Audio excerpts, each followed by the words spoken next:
Hey guys, let's go and watch Marvel Ruins movie, and it was based off the comics. Okay, bot. Let's see teaser trailer of Marvel Ruins. Steve turned on the TV.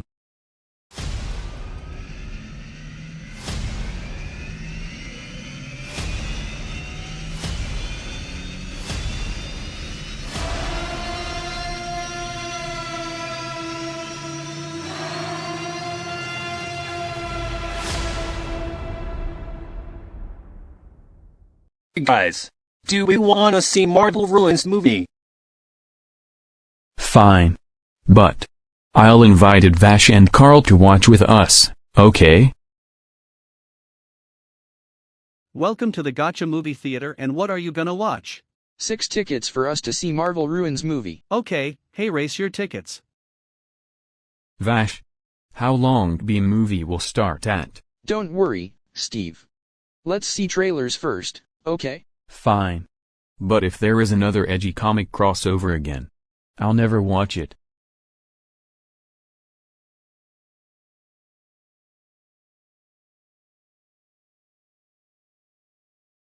Oh man. Not crossed. We don't like it. You see, Vash, I am in Carl's side because Crossed will be the worst movie ever made.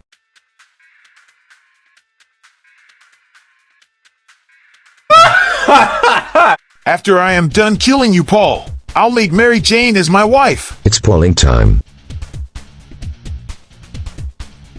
We don't ask a worst-written comic book character crossover movie. We wanted to see Marvel Ruins movie. I agreed with Carl. We don't like Cross the movie or Paul vs. Homelander's Clone the movie. We wanted Marvel Ruins movie. Oh guys, wait, the movie started. Let's go see this Marvel Ruins movie. For every kiss, a bullet in the face. For every action, a reaction. For every event, there exists in potential, a mirror event, an exactly opposite possibility. If the world in awe is one of marvels, where heroic women walking visibly through horror, and men of fire ride the upper reaches of the air, then only a misstep or a stop tower to beat away is a world of ruins, California in summer. The Patriot missile bangs off the National Guard mobile launch pad and blurs upward hungrily. It slams into the Avengers' co-winged ships. The chilly drizzle evaporates as the explosives ignite. Lost, I watch superhumans burn in the midday sun. My name's Philip Shelton, and I'm writing this because it's all gone wrong. Consider this. Anthony Stark, genius engineer and millionaire industrialist, California's favorite son, all set a few years back to visit Vietnam, used his marvelous mind to end the war. The president sent the National Guard into California to suppress dissent and pro-secessionism. Stark, trying to mediate, got clipped by shrapnel from a National Guard grenade. Stark put that marvelous mind to work, alright.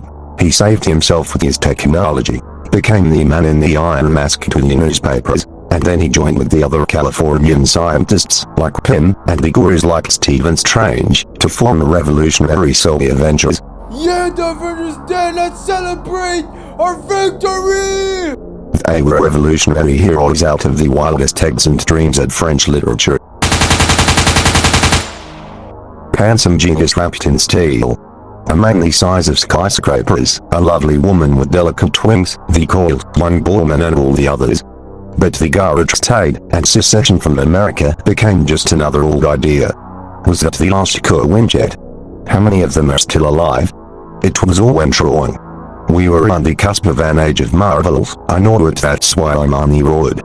All through this decade, people have been touched by the paranormal. Their stories must hold clues as to what snelled have happened. How did it all go so horribly wrong? Is that Daredevil? That's not Daredevil. That's Matt Murdock, and be quiet. The bar reeks of stale cigars and bad plumbing, if you know what I mean. I wouldn't dare come in here if I didn't need to take my pills with a drink. Something soft, orange juice, maybe. OJ, we got! Fine, thanks. Buy me a drink or I'll kill you. Oh no, Ruins did Wolverine dirty. Shut up, J Blue. We are just enjoying the movie and keep your annoying beak shut.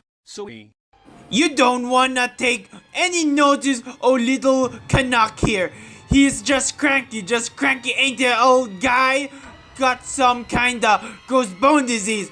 Show some the nice customer your hand, little Canuck. Come on, little Canuck. Don't cry. Promise I'd give you a drink for that, didn't I? Small one. Nevada, the government placed the care reservation here quite deliberately. Smack dab on a nuclear test zone. It's sport and reminder to this once proud warrior punishment species. It's worse for the few children born alive here, for we care don't teach children their failures. None of the children know why they're here. I am here to interview the care sportsmen. In contrast to California, the soldiers here are cheerful, happy to allow me access. But they won't set me in care without the radiation suit. And they send me through the gate alone. Shockingly, the adult care ignore me. I stare shamelessly, getting my first close-up look at an alien. An alien riddled with shame and cancer, pale blinded by a mutant cataract. Like me, he has only questions burning in his one good eye. What happened? How did we come to this? Mr. Sheldon, please be seated. I am Marvell, interlocutor to the interned pre-liberation force. I understand you wish an interview. Well, I'm writing a book, or planning to, and I don't make a lot of time, in a lot of ways, and, why did your invasion of Earth fail? 3 years ago, the KLF was directed by the Supreme Intelligence to liberate this world from its governments, and take it to our authority. I remember the singing as the strike cadre lifted off for intersidereal transfer. Holla, those songs. It was all going so well. The hull of my ship shrilled like choirs as we kicked into Terran local space, the hyperport locking behind us.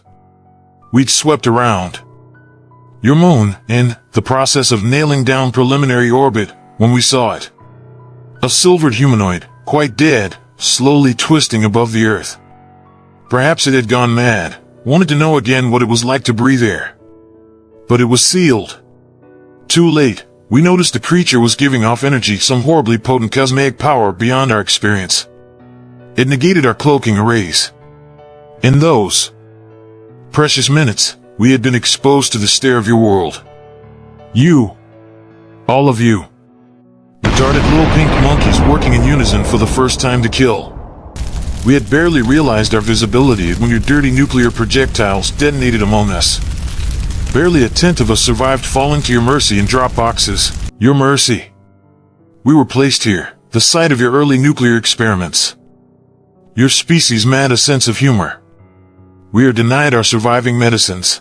If you removed your helmet, Mr. Sheldon, you could smell my bones rotting. 1 child out of 8 is born alive. The soldiers refuse to carry out our dead. We have to burn them in piles. We all have cancer. On my world, Mr. Sheldon, I was considered very much a dissident. I argued against your liberation. I stood for your self-determination. But now I am broken. This concentration camp will be empty in 30 years. And none of my people will listen when I tell them that I know I was wrong. Get out!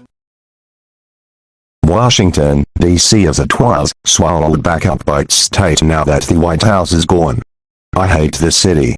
It's here that the American dream decided it liked the taste of the vomit it was joking then. Just rolled over on its back and screamed for more drugs. It didn't I? People are starting to notice you, Sheldon. Colonel Flurry, good of you to find the time to meet me. You use my name in public again, I'll put a bullet in your head. You are making quite a stir. Been spotted in the 2 most security-sensitive areas in the country. Yay! White Nick Fury in the big screen. Shut up, Jay. Before you'll get us kicked out at the movie theater. Sui. Jean-Paul. Alaise. Oh, mon pauvre frère, Amada avec mon frère. And then you write to me.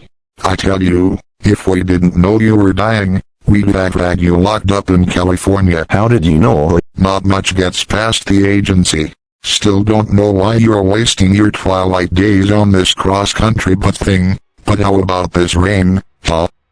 I'm writing a book. A book? That's right. You stay down there. Now hear this, I'm clean. I ain't seen America since the big war, and I proved I got no connection with the Avengers. You don't understand. I'm not a political writer. It's some I'm writing about. The different ones. I contacted you because you knew Captain America. I ain't seen America in a long time. You ever get the feeling it's all gone wrong, Sheldon? Like maybe all this weird, sick stuff that happens should really be something wonderful? You see, the book, I might call it Marvels, communicates my feeling that the world took a wrong turn. People who witnessed weird phenomena gives me the clues that. Well, I don't get that feeling. I kinda like things the way they are. I don't feel guilty about not making an effort to understand the world. Like, this dog's got rabies. Do I care why? Mumber easy. You're in for a lot of pain, Sheldon. Oh, I ain't gonna stop you interviewing folk for your book. Me and the guys at the agency would like reading something like that. In fact, I'll give you an anecdote. Back in the war, it was America introduced me to human meat. Excuse me? My name's Jean. I'll do it better than $20. Nice clothes. Not cheap. How old are you, Jean? Old as you need. Doubt that. Pain. This country's mutating. It ain't really reached New York yet. You gotta be a mutant to survive what's coming. X knows, I tell ya. I gotta take a short nap now. You just remember I'm clean. We killed America with a Patriot missile last week. Chicago, Illinois, a woman entered a boarding house door, a gray baby in her arms. The baby had a fistula in its chest. For $1, said the woman, I'd be allowed to hear a fistula saying our Lord is dead. Don't forget my baby's name, she screamed as I edged past him upstairs. He'll be the Messiah one day, Damon Hellstrom. Don't forget. Damon Hellstrom. Mr. Jones.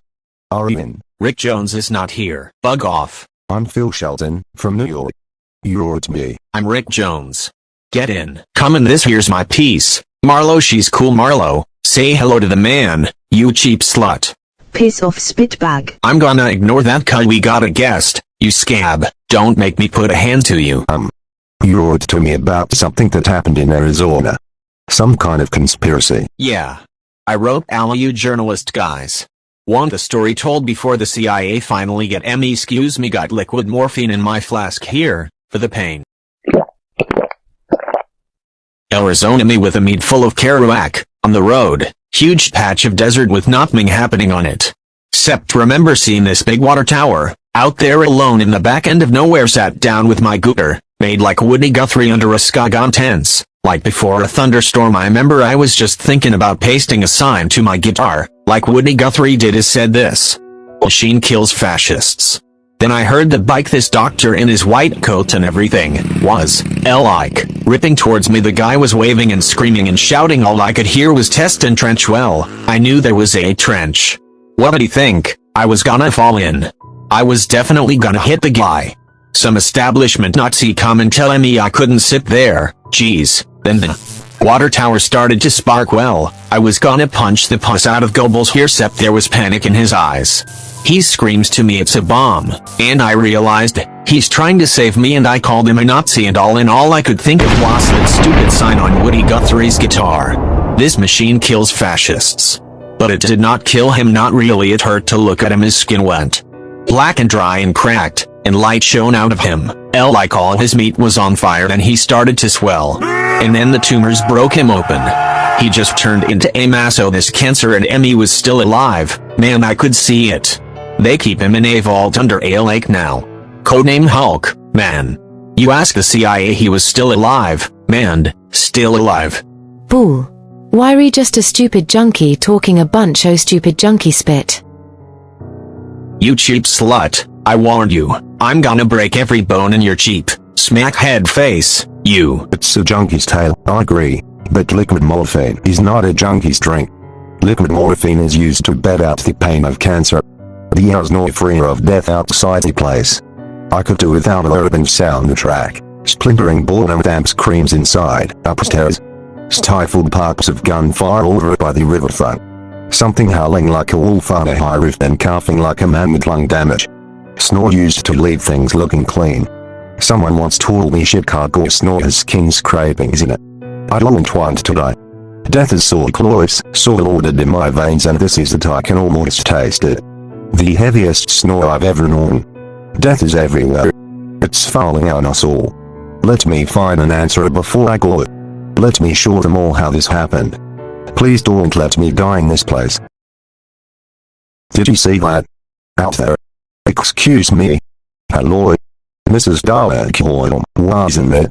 Excuse me.